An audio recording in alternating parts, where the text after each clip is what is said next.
communities close to them. Son Paul for Pope Francis on the we're calling the biggest turnout. Bill Neely, NBC News, Paris.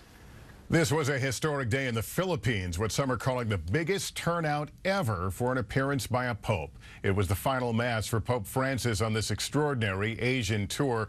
And once again, Francis showed that he is very much the people's pope. Our report tonight from NBC's Ann Thompson in Manila. Pope Francis' final mass in the Philippines, a vivid demonstration of faith and resilience. The record crowd of 6 million people in the park and on the streets enduring a long, soggy day, starting well before dawn to secure their places.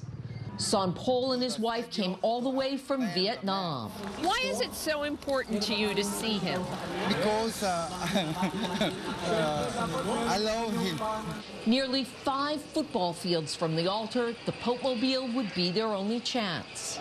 These people here actually consider themselves lucky because they look out and see this and realize they're going to get a whole lot closer to Pope Francis than any of those people.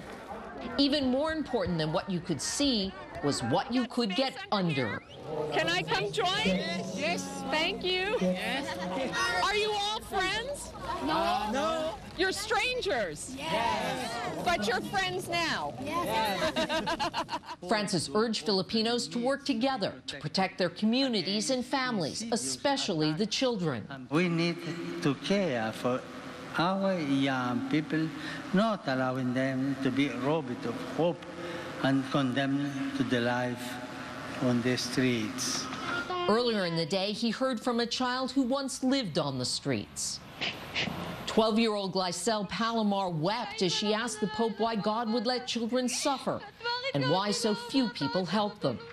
He said it was a question without an answer, and the only way to begin to understand is cry with her.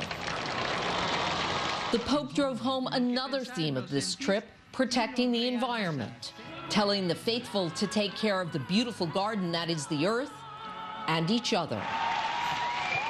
Ann Thompson, NBC News, Manila. On Tuesday, President